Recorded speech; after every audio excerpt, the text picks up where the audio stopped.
السلام علیکم ورحمۃ اللہ وبرکاتہ۔ سیدنا کریم صلی اللہ تعالی علیہ وآلہ وسلم۔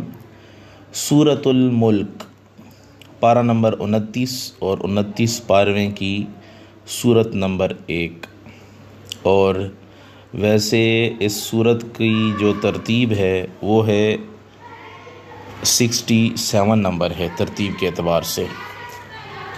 تو پہلی آیت میں الملک کا کلمہ ہے، اسی کو اس کا عنوان مقرر کر دیا گیا، اور اس کی 30 آیتیں ہیں، 330 کلمات ہیں، 1313 حروف پر یہ سورت مشتمل ہے۔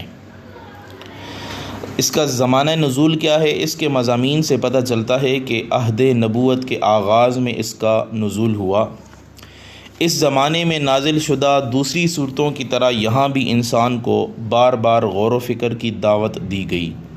اس کے سامنے اللہ تعالیٰ کی توحید اور کبریائی کے تکوینی دلائل بڑے مؤثر انداز میں پیش کیے جا رہے ہیں۔ متعدد سوالات اٹھا کر ان کے جوابات کی ذمہ داری لوگوں کے فہم سلیم کے سپرد کر دی گئی ہے۔ غور و تدبر کے نئے افق اس کے سامنے کشادہ کر دیے گئے ہیں، اور خداداد قوتوں سے کام لینے کی دعوت دی گئی ہے۔ سورہ ملک کے اسماء اور ان کی وجہ تسمیہ۔ اس سورت کے متعدد نام ہیں، جیسے اس کی پہلی آیت میں ملک یعنی سلطنت اور بادشاہت کا ذکر ہے۔ اس مناسبت سے اسے سورہ ملک کہتے ہیں۔ اس کی پہلی آیت کے شروع میں لفظ تبارک ہے، اس مناسبت سے اسے سورت تبارک کہتے ہیں۔ یہ سورت عذاب قبر سے نجات دینے والی ہے، اس وجہ سے اسے واقعہ کہتے ہیں۔ واو الف کاف یہ ہا، واقعہ۔ ایک ہوتی ہے واقعہ عین کے ساتھ، یہ یا کے ساتھ ہے واقعہ۔ عذاب سے بچانے والی، عذاب کو روکنے والی ہے، اسی لیے اسے سورہ منجیہ بھی کہتے ہیں، سورہ مانعہ بھی کہتے ہیں۔ اور یہ سورت اپنے پڑھنے والے کے بارے میں جھگڑا کرے گی قیامت والے دن، اسی لیے اسے سورہ مجادلہ کہتے ہیں۔ اور قیامت کے دن اپنے پڑھنے والے کی شفاعت کرے گی، اسی لیے اسے سورہ شافعہ بھی کہتے ہیں۔ سورہ ملک کے فضائل کی طرف چلتے ہیں۔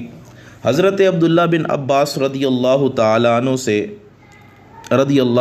عنہما سے مروی ہے، نبی اکرم صلی اللہ تعالیٰ علیہ وآلہ وسلم نے ارشاد فرمایا، ایک صحابی نے اپنا خیمہ ایک قبر پر نصب کیا، اسے یہ علم نہ تھا کہ یہاں پہ قبر ہے، پس اچانک انہوں نے سنا کہ کوئی آدمی سورہ ملک پڑھ رہا ہے، یہاں تک کہ اس نے اس سورت کو ختم کیا۔ وہ صحابی کریم آقا صلی اللہ تعالیٰ علیہ وآلہ وسلم کی خدمت بابرکت میں حاضر ہوا اور سارا ماجرا عرض کیا۔ کریم آقا صلی اللہ تعالیٰ علیہ وآلہ وسلم نے فرمایا کہ یہ سورت اللہ تعالیٰ کے عذاب کو روکنے والی ہے، یہ اپنے قاری کو عذاب قبر سے نجات دینے والی ہے۔ فرمایا ہی المانعۃ ہی المنجیۃ تنجیہ من عذاب القبر۔ اسی طرح ایک اور روایت حضرت ابو ہریرہ رضی اللہ تعالیٰ عنہ سے ہے، آپ فرماتے ہیں کہ حضور علیہ الصلوۃ والسلام نے ارشاد فرمایا، تبارک الذی، اللہ تعالیٰ کی کتاب میں ایک سورت ہے کہ جس کی صرف 30 آیتیں ہیں، اس نے ایک آدمی کے لیے شفاعت کی یہاں تک کہ اسے بخش دیا گیا۔ سبحان اللہ۔ اس کے بعد ایک اور روایت حضرت سیدہ عائشہ صدیقہ ام المومنین یعنی تمام مومنوں کی ماں رضی اللہ تعالی عنہا، آپ بیان فرماتی ہیں حضور علیہ الصلوۃ والسلام کا یہ معمول مبارک تھا کہ ہر رات سفر و حضر میں، چاہے سفر میں ہو یا قیام میں، سورہ سجدہ اور سورہ ملک پڑھا کرتے تھے۔ ایک اور روایت حضرت سیدنا عبداللہ بن عباس رضی اللہ تعالی عنہما نے ایک شخص کو کہا کہ میں تمہیں ایک ایسا تحفہ نہ دوں جس سے تم خوش ہو جاؤ؟ اس نے عرض کیا کہ بڑی مہربانی ہوگی، آپ مجھے ایسا تحفہ عنایت فرما دیں۔ آپ نے فرمایا اقرأ تبارک الذی بیدہ الملک۔ آپ نے فرمایا سورہ ملک پڑھا کرو، اپنی بیوی کو بھی یہ سکھاؤ، اپنی ساری اولاد کو، اپنے گھر کے بچوں کو اور اپنے پڑوسیوں کو بھی سکھاؤ، کیونکہ یہ نجات دینے والی ہے۔ اور قیامت کے دن اپنے رب کے حضور میں اپنے قاری کے لیے جھگڑا کرے گی اور اسے عذاب سے بچا لے گی۔ یعنی پڑھنے والے کے بارے میں رب سے جا کے یہ التجا کرے گی، جھگڑا کرے گی کہ یا رب العالمین اسے بخش دے، وگرنہ مجھے قرآن سے نکال دے، تو اللہ تعالیٰ ایسے بندے کی بخشش فرما دے گا۔ آخری حدیث پاک، حضور نبی کریم رؤوف الرحیم صلی اللہ تعالیٰ علیہ وآلہ وسلم نے ارشاد فرمایا، لَوَدَدْتُ أَنَّهَا فِي قَلْبِ كُلِّ إِنسَانٍ مِّنْ أُمَّتِي۔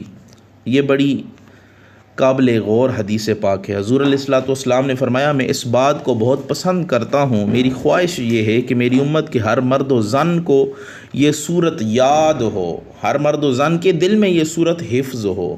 تو اللہ تعالیٰ ہمیں اس کی تلاوت، اس کے معنی و اسرار سے بہرہ ہونے کی توفیق بھی عطا فرمائے اور اس صورت کو زبانی یاد کرنے کی توفیق عطا فرمائے۔ اب اس سورہ ملک کے مضامین کیا ہیں؟ اس کا مرکزی مضمون یہ ہے کہ اس میں اسلام کے بنیادی عقائد جیسے اللہ تعالیٰ کی وحدانیت، کریم آقا صلی اللہ تعالیٰ علیہ وآلہ وسلم کی رسالت، قرآن کی حقانیت، حشر و نشر اور قیامت کے دن اعمال کی جزا و سزا کو انتہائی مؤثر انداز میں بیان کیا گیا۔ نیز اس صورت میں یہ مضامین بھی بیان کیے گئے ہیں۔ اس صورت کی ابتدا میں اللہ تعالیٰ کی عظمت و سلطنت اور قدرت کے بارے میں بیان کیا گیا اور یہ بتایا گیا کہ زندگی اور موت کو پیدا کرنے سے مقصود لوگوں کے اعمال کی جانچ پڑتال ہے۔ نمبر 2، اللہ تعالیٰ کی قدرت کے آثار بیان کیے گئے کہ اس نے کسی سابقہ مثال کے بغیر ایک دوسرے کے اوپر 7 آسمان تے در تے بنائے اور ان آسمانوں میں کسی طرح کا کوئی عیب نہیں، انہیں ستاروں سے مزین کیا اور انہی ستاروں کے ذریعے آسمان کی طرف چڑھنے والے شیطانوں کو مارا جاتا ہے۔ نیز اس کی قدرت کے آثار میں سے یہ ہے کہ اس نے کافروں کے لیے جہنم کا دردناک عذاب تیار کیا ہے اور ایمان والوں کو مغفرت اور عظیم اجر کی بشارت دی ہے۔ اور ساتھ یہ بھی بتایا گیا کہ اللہ تعالیٰ ظاہر اور پوشیدہ، کھلی ہوئی اور چھپی ہوئی ہر بات کو جانتا ہے۔ نمبر 4، ان نعمتوں کو بیان کیا گیا جو اللہ تعالیٰ نے اپنی مخلوق کو عطا فرمائی ہیں تاکہ وہ اس کی نعمت کو پہچان کر اس کا شکر ادا کریں اور اللہ تعالیٰ کی وحدانیت کا اقرار کریں۔ نمبر 5، کفار مکہ کو اللہ تعالیٰ کے عذاب سے ڈرایا گیا اور نبی اکرم صلی اللہ علیہ وسلم کو تسلی دی گئی کہ آپ ان کے جھٹلانے کی وجہ سے غم زدہ نہ ہوں، رنجیدہ خاطر نہ ہوں، کیونکہ ان سے پہلے بھی کافر اپنے انبیاء کرام علیہم الصلاۃ والسلام کے ساتھ اسی طرح کا سلوک کرتے رہے ہیں۔ نمبر 6، اس صورت کے آخر میں مومن اور کافر کا حال واضح کرنے کے لیے الٹا چلنے والے اور سیدھا چلنے والے کی ایک مثال بیان فرمائی گئی اور حضور نبی کریم صلی اللہ تعالیٰ علیہ وآلہ وسلم کو جھٹلانے والوں کو اللہ تعالیٰ کے عذاب سے ڈرایا گیا۔ اب سورہ تحریم کے ساتھ اس کی مناسبت کیا ہے؟ یعنی جو پیچھے سورت گزر چکی ہے، تو سورہ ملک کی اپنے سے ماقبل سورہ تحریم کے ساتھ مناسبت یہ ہے کہ سورہ تحریم کے آخر میں کافروں کے لیے حضرت نوح اور حضرت لوط علیہم الصلاۃ والسلام کی کافرہ بیویوں کی مثال بیان کی گئی اور مسلمانوں کے لیے فرعون کی مومنہ بیوی حضرت آسیہ رضی اللہ تعالی عنہا اور حضرت عیسیٰ علیہ الصلاۃ والسلام کی والدہ حضرت مریم رضی اللہ تعالی عنہا کی مثال بیان کی گئی۔ اور یہ صورت اللہ تعالیٰ کے علم کے احاطے، تدبیر اور اس بات پر دلالت کرتی ہے کہ وہ اپنی مخلوق میں جو عجائبات چاہتا ہے یا چاہے وہ ظاہر کرتا رہتا ہے۔ اب آئیں اس صورت کی طرف چلتے ہیں، تو سب سے پہلے اس کی پہلی آیت تلاوت کرتے ہیں اور ساتھ جو ہے انشاءاللہ اس کا ہم ترجمہ بھی کریں گے۔ اعوذ باللہ من الشیطان الرجیم، بسم اللہ الرحمن الرحیم، تبارک الذی بیدہ الملک وہو علی کل شیء قدیر، منزہ و برتر ہے وہ جس کے قبضے میں سب جہانوں کی بادشاہی ہے اور وہ ہر چیز پر پوری طرح قادر ہے۔ یہ اس کا جمال القرآن سے ہم نے ترجمہ پیش کیا ہے۔ اب اس کا لفظی ترجمہ بھی آپ سماعت فرما لیں اور ساتھ کنز العرفان کا ترجمہ بھی سماعت فرما لیں۔ کنز العرفان میں ہے کہ بڑی برکت والا ہے وہ جس کے قبضے میں ہی ساری بادشاہی ہے اور وہ ہر چیز پر خوب قادر ہے۔ تبارکا منزہ و برتر ہے، الذی وہ بیدہ جس کے قبضے میں الملک بادشاہی ہے، وہوا اور وہ علی ہر چیز، کل شیء ہر چیز پر، قدیر پوری طرح قادر ہے۔ یہ اس کا لفظی اور با محاورہ ترجمہ ایک آیت کا ہم نے کر دیا۔ کوشش ہوگی کہ ایک ہفتے میں انشاءاللہ 5 لیکچر ریکارڈ کیے جائیں اور 2 دن جو ہے وہ آپ کو دیے جائیں گے کہ آپ اگر کوئی لکھنا چاہیں، کوئی سوال کرنا چاہیں تو وہ آپ کر سکیں، اور ساتھ ساتھ اس میں جمعے کی تیاری وغیرہ بھی کرنی ہوتی ہے، تو اس وجہ سے ایک ہفتے میں 5 لیکچر ہوں گے انشاءاللہ عز و جل۔ اب یہاں پہ تبارک اللہ کا مفہوم بیان کرتے ہوئے علامہ ابن منظور رحمۃ اللہ تعالی علیہ فرماتے ہیں کہ اس کا معنی ہے تقدس و تنزہ و تعالی و تعاظم لا تکون هذه الصفۃ لغیرہ، کہ وہ پاک ہے، منزہ ہے، اعلیٰ ہے اور عظیم ہے، اس کے سوا یہ صفت کسی اور میں نہیں پائی جاتی۔ اسی وجہ سے حضور ذی الامت رحمۃ اللہ تعالی علیہ نے اپنے ترجمے میں منزہ اور برتر کا معنی بھی ساتھ لگایا ہے۔ اس کا دوسرا معنی کثرت خیر اور دوام خیر بھی کیا گیا ہے۔ اس صورت میں تبارک الذی کا مفہوم یہ ہوگا کہ باعتبار کثرت ما یفید منہ سبحانہ علی مخلوقاتہ من فنون الخیرات، یعنی اللہ تعالیٰ اپنی مخلوقات پر گوناگوں خیرات و برکات کی بارش اس کثرت سے کرتا ہے کہ اس کا شمار ہی ممکن نہیں ہوتا۔ اس اعتبار سے تبارک کا کلمہ اللہ جل مجدہ کے لیے مستعمل ہوا۔ اب یہاں پہ منزہ اور برتر یعنی وہ ذات کے جس کے قبضے قدرت میں سارے جہانوں کی سلطانی ہے، بلندیاں ہوں یا پستیاں، آسمان ہو یا زمین، ہر طرح کی مخلوقات، ہر قسم کے حالات و واقعات سب اسی کے تصرف میں ہیں۔ اب یہاں پہ تبارکہ وہ برکت والا ہے، یہاں پہ پتہ چلا اللہ تعالیٰ برکت والا ہے اور جسے چاہے برکت والا بنا دیتا ہے، جس میں چاہے اپنی جناب سے برکت رکھ دیتا ہے۔ تو اللہ تعالیٰ اپنی ذات میں، صفات میں اور افعال میں ازل سے لے کر ابد تک مخلوقات کی یا مخلوق کی صفات سے پاک اور منزہ ہے، اور صرف اسی کے قبضہ قدرت میں تمام امور میں ہر طرح کا تصرف ہے۔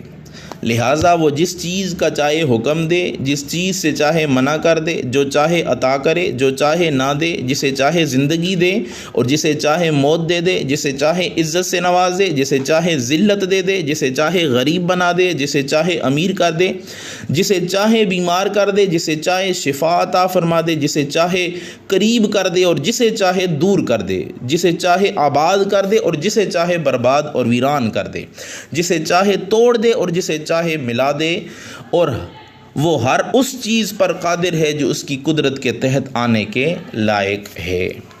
تو اللہ تعالیٰ کی عظمت و شان، اپنی اسی شان کا ذکر کرتے ہوئے ایک اور مقام پہ اللہ تعالیٰ نے ارشاد فرمایا، سورہ آل عمران کی آیت نمبر تقریباً 26 میں اللہ تعالیٰ نے فرمایا، قل اللہم مالک الملک تؤتی الملک من تشاء وتنزع الملک ممن تشاء وتعز من تشاء وتذل من تشاء بیدک الخیر انک علی کل شیء قدیر۔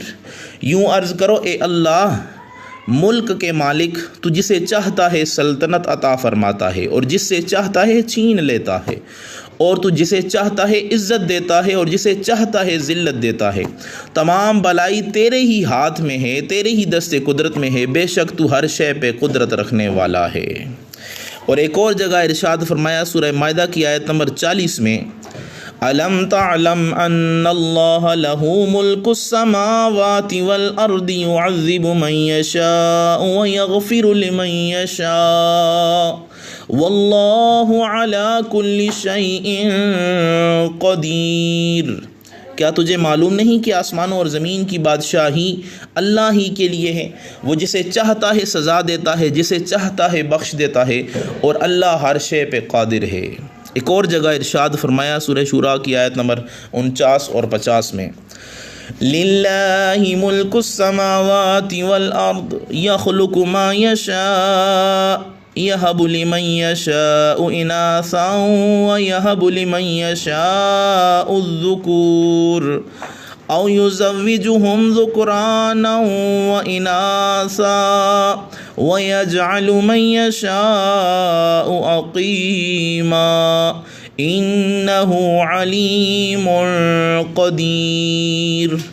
آسمانوں اور زمین کی سلطنت اللہ ہی کے لیے ہے، وہ جو چاہے پیدا کر دے، جسے چاہے بیٹیاں عطا فرمائے اور جسے چاہے بیٹے عطا فرمائے، یا بیٹے اور بیٹیاں دونوں ملا دے اور جسے چاہے بانچ کر دے، بے شک وہ علم والا، وہ قدرت والا ہے۔ پتہ چلا تمام چیزوں کی چابیاں، تمام چیزوں کی کنجیاں رب لم یزل کے دست قدرت میں ہیں، تو ہمیں ادھر ادھر نہیں دیکھنا چاہیے، جو ہمارا مالک ہے اس کی طرف جو ہماری توجہ مکمل ہونی چاہیے۔ اب یہاں پہ ایک اور چیز بھی بیان کرتا چلوں۔ حضرت عبداللہ بن عباس رضی اللہ تعالیٰ عنہما فرماتے ہیں جمیع العلم فی القرآن لیکن، کہ تمام کا تمام علوم جو ہے، وہ علم جو ہے وہ قرآن میں موجود ہے، تقاصر عنہ افہام الرجال، لیکن مردوں کے جو فہم ہے، مردوں کی جو عقل ہے، وہ اس کو سمجھنے سے قاصر ہے۔ اور ایک اور چیز بھی آپ کے سامنے یہاں رکھتا چلوں کہ ساری بادشاہت رب تعالیٰ کی دست قدرت میں ہے، رب تعالیٰ کے دست قدرت میں ہے۔ تو اگر ہم چاہتے ہیں کہ یہ ساری چیزیں ہمارے زیر تحت آ جائیں، ہمارے زیر دست آ جائیں، تو ہمیں رب لم یزل کا مطیع و فرمان بردار بننا ہوگا۔ قل ان کنتم تحبون اللہ فاتبعونی، ہمیں اس محبوب کی اتباع کرنی ہوگی کہ اللہ نے فرمایا اگر تم میرے محبوب بننا چاہتے ہو تو میرے محبوب کے نقش قدم پہ چلو، میں تمہیں اپنا محبوب بنا لوں گا۔ اور جس طرح کہ احادیث قدسی میں آتا ہے کہ بندہ نوافل، فرائض کے بعد نوافل کے ذریعے میرا قرب اختیار کرتا ہے، پھر میں اس کے ہاتھ، پھر اس کے پاؤں، پھر اس کی آنکھیں، منہ، یہ ساری چیزیں میں اس کے بن جاتا ہوں۔ اور پھر آخر میں حدیث قدسی کے الفاظ ہیں اگر مجھ سے وہ کوئی سوال کرتا ہے میں اسے ضرور عطا فرماتا ہوں، مجھ سے کسی بخشش مانگتا ہے تو میں ضرور اسے بخش دیتا ہوں۔ تو اس درجات تک پہنچنے کے لیے ہمیں کرنا یہ ہوگا کہ اپنی خواہشات نفس پہ پہلا قدم رکھنا ہوگا، اور اللہ اور اس کے پیارے محبوب صلی اللہ تعالیٰ علیہ وآلہ وسلم کی ہر آن ہر لمحہ جو ہے ان کی پیروی کرنی ہوگی۔ جب ہم کامل ان کی پیروی کرنا شروع ہو جائیں گے تو پھر اللہ کے محبوب بن جائیں گے۔ اللہ سے دعا ہے اللہ تعالی ہم سب کو سورہ ملک کی پہلی آیت سمجھنے کی توفیق عطا فرمائے، آمین برحمتک یا ارحم الراحمین۔